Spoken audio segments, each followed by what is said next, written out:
You'll need a thin paperback book, glue dots, googly eyes, a button, 2 feet made out of black felt, and scissors. The first thing you want to do is take your book and flip it over so that you see the cover. Open it up to the first page and fold that first page inward toward the front cover like I'm doing. This is a lengthwise fold and it will create a rectangular half page.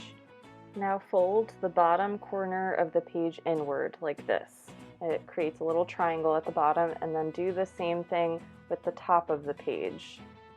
This creates a trapezoid shape like this. Now repeat doing that with every page in the book.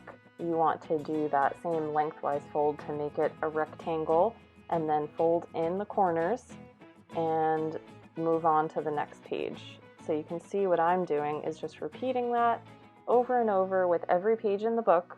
You don't have to do the whole book if you don't want to. You could do about 30 or more pages if you'd like, and this will give you a good base shape, sort of a 3-dimensional hedgehog shape. So as you're watching this, you might be wondering, why is a librarian doing this to a book? And that's a great question, but these are special books that we are allowed to do this to. They are getting a new life as a craft, and we won't do this to library books or books from school or books at home. Now at this point you'll be deciding I've had enough of folding and I'm done, or you will have folded every page in the book.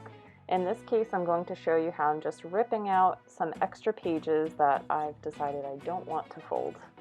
It doesn't need to be perfect because your hedgehog shape will cover this, but I ripped out all the extra pages and now I'm left with just the cover. Now we're going to get ready to trim the cover, and what you can do to make it easier for yourself is get a pencil, trace the outer shape of your hedgehog onto the cover. Now trim along the edges, either on the pencil lines that you drew if you did that, or just sort of around the edges of the folded paper.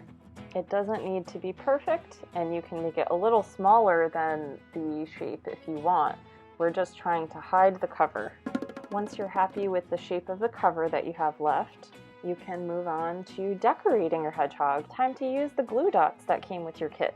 They are sticky on both sides, so what you'll want to do is use those to attach both googly eyes and the button nose. Take your feet and attach them with glue dots the same way. You could put it on the inside cover or the outside cover. Your book is now a hedgehog.